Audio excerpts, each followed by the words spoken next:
Support the great work of the Strike 7 Sports Saints discussion section by purchasing licensed NFL fan gear. Items range from Saints hats, jerseys, t-shirts, socks, and so much more. We greatly appreciate it if you will purchase these items from text link listed below.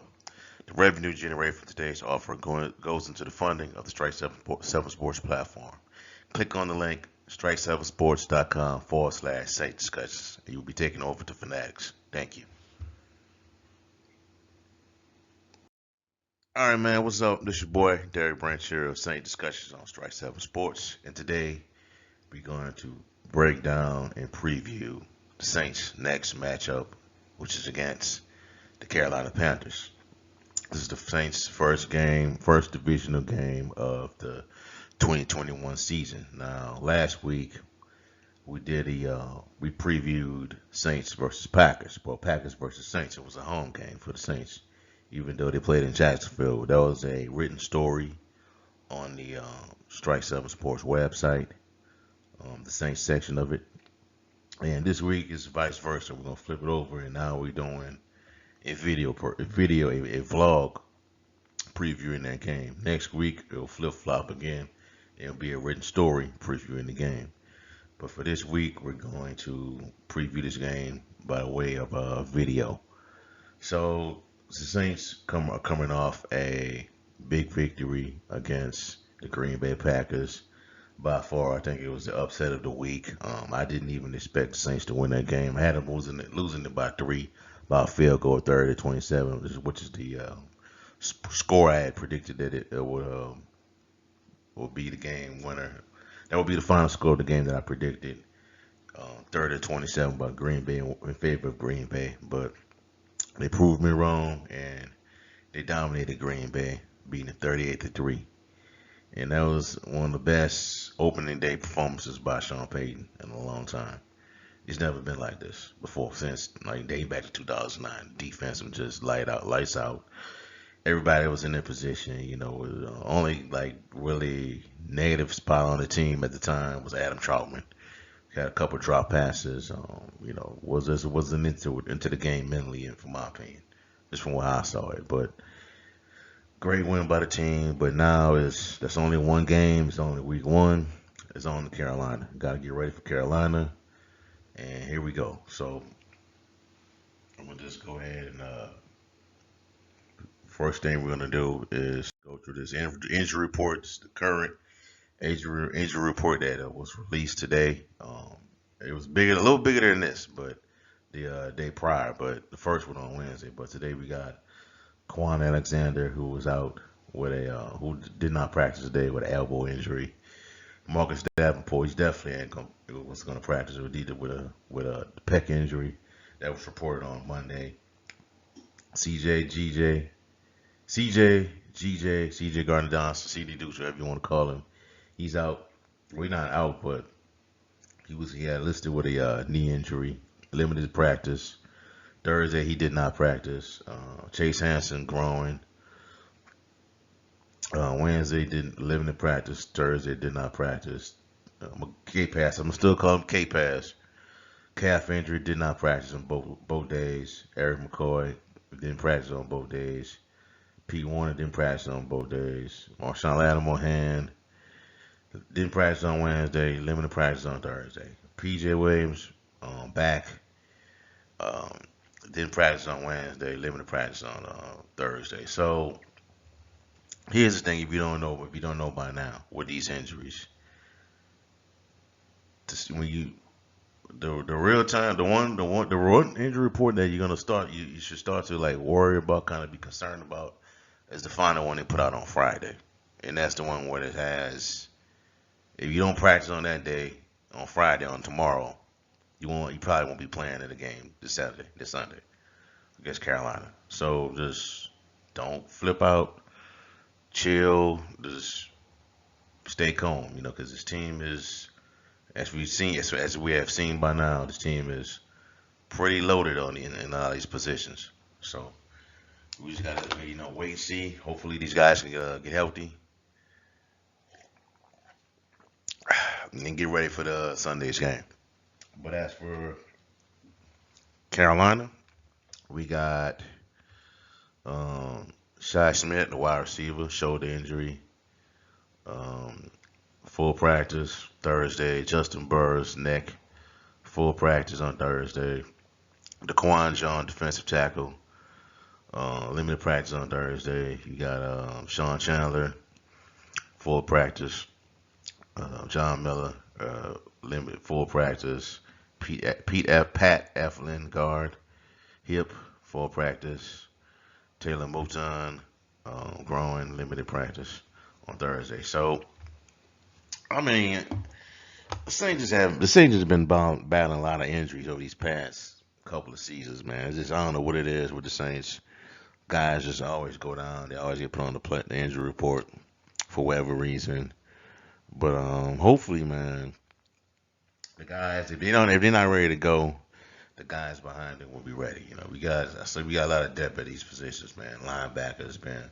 This is the most deep the linebacker position that's been on this team in a long time.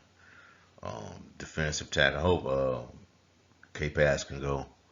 Um, if not, we got to deal with we got Peyton Turner. We finally get an opportunity to get CIA plays. Um, Carl Granson, we got him. Still got Cam Jordan.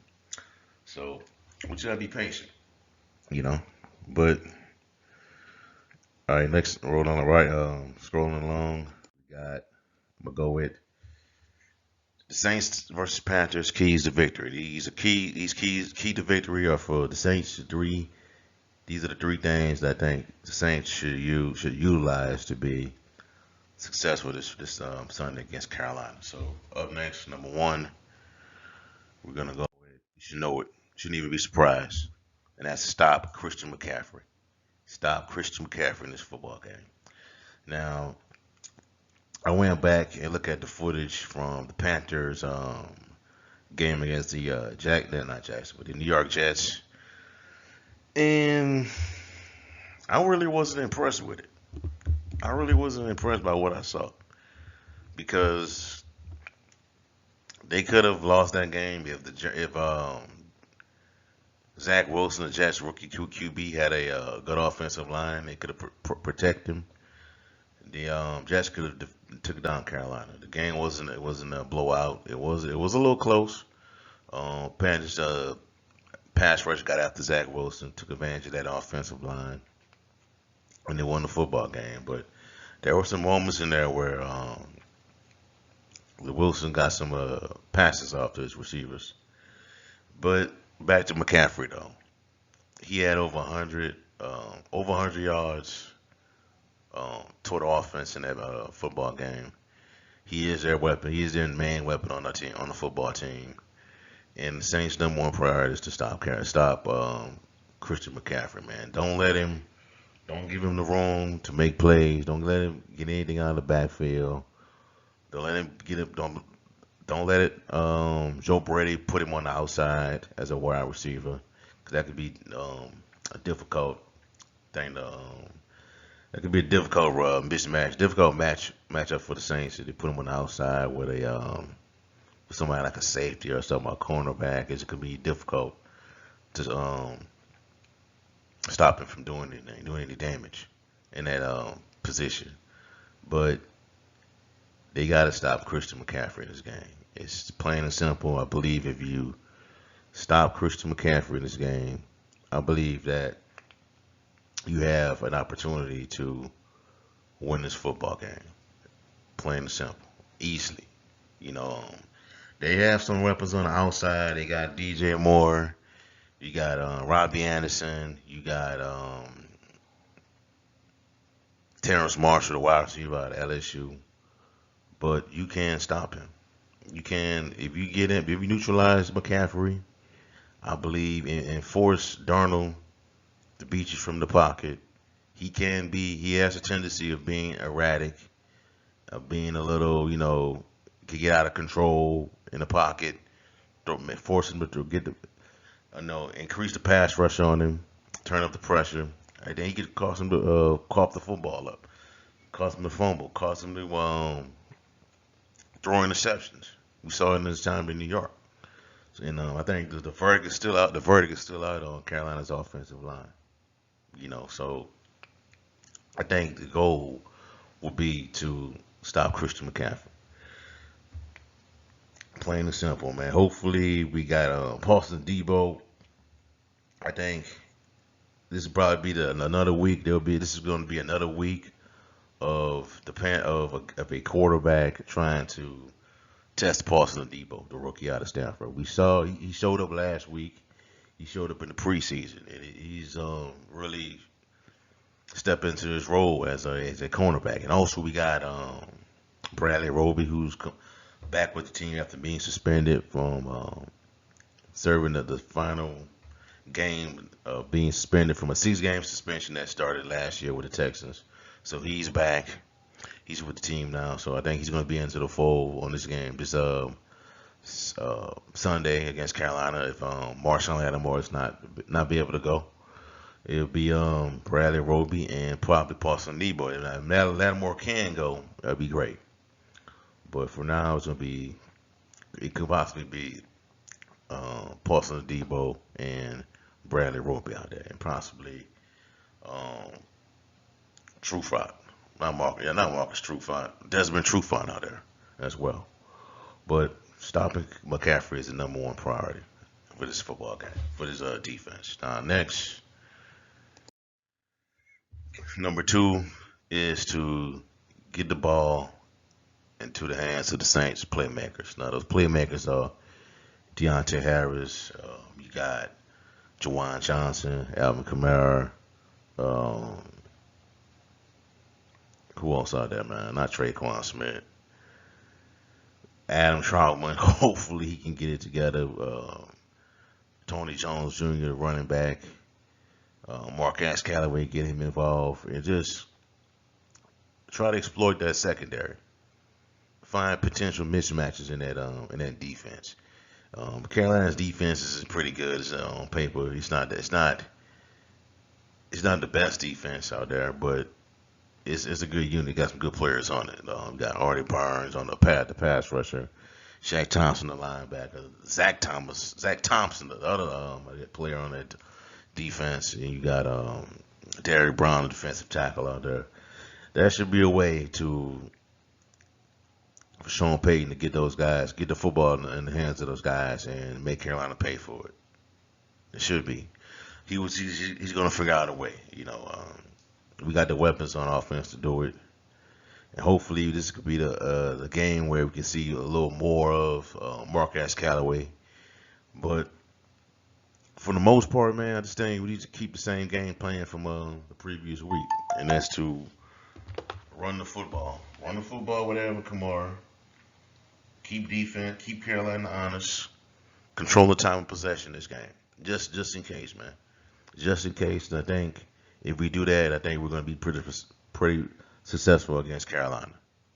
And also keep doing the same thing with Juwan Johnson, man. I think he could be a mismatch problem for that defense, and I believe Peyton is going to take full advantage of it. So number two, get the ball in the hands of the Saints playmakers.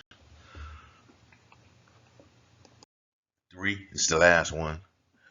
The defense needs to maintain the same level of defense from the previous week, like they did against Green Bay. Do these things, and I believe the Saints will win this football game. It may not be to the level to what we saw last week when they just dominated Aaron Rodgers, but the Saints should win this game. Don't give up nothing big, no big plays. Keep everything in front, and force Sam Darnold to beat you. I mean, he has some good weapons to work with on the outside. It wasn't like I said, I wasn't impressed with what I saw last week against the New York Jets. The Jets could have came back and won that game if they could have properly protect Zach Wilson, because he got a lot of passes off against that defense last week. A lot of plays, a lot of big plays were made in that game, but it was a losing effort. So we maintain the same level of play. Don't allow Sam Darnold to get out of that pocket and get us shut down. Any type of bootleg plays, screen passes to Christian McCaffrey, anything where they try to utilize the tight end, shut it down. Plain and simple. Shut it down. Um, Plain and simple, and just maintain what we did the following week. It's simple, real easy. All right. So with that being said, final score, I got the Saints winning 27-20, 27-20 over Carolina, and they go to 2-0 in this football game. That's just how I see it. I don't think the Saints gonna blow them out. It's gonna be a physical game, and a division opponent is always tougher than somebody you face in the I guess the opponent that's out of your division. You know what I'm saying? So I just think the Saints win this game by 27-20. I mean, James. I don't think James. I mean, I'm not putting anything, not putting him down, not doubting him or anything like that. But I don't think he's gonna have the big offensive output that he has the following week. I think it's gonna be a more of a ball control game, and that's to keep Christian McCaffrey on the sidelines watching. He just wants Peyton wants to control the time of possession of this football game, and that's what I think he wants to do. And unless he finds mismatches in this game, I think it's gonna stay a more. He's gonna be a little conservative in this football game, just because of the injuries and guys out right now. So there you have it, man. I got the Saints winning this game by a score of 27-20, and they go to 2-0. All right, so this is our follows right here, our social media accounts and our websites. So the Twitter is at Saints DS23, the Saints Discussions Twitter page. Instagram is Facebook. It's the same username, same name. Just type Saints Discussions in and it'll pop up. Give us a follow there. And also our web page where all our Saints content is stored on the Strike 7 Sports website. It's strike7sports.com/Saints. You'll be taken over to the Saints portion of the website where all our Saints stories are at. And like I said, next week it'll be a preview, a written story preview of the Saints versus Patriots game. The main site is strike7sports.com. Just go ahead and check it out. And it has all our content. We just check it out. We got the NFL is in full swing. We got college football content on there. We breaking down big games for this week. And next week we'll be doing the same. So just check all these pages out and give them a follow. That's all I have for y'all for right now. Just give me a like, comment, subscribe to the channel. Let me know how y'all feel. Also, if you listen to this video through a podcast, just do the same. Give us a 5-star rating. Let us know how you feel about the game. Are you concerned? Do you think a lot of the guys will be back during a lot of guys will be back to playing this game? And just let us know how you feel about this game going forward. That's all I have for y'all for right now. Have a blessed day. Peace. Who that?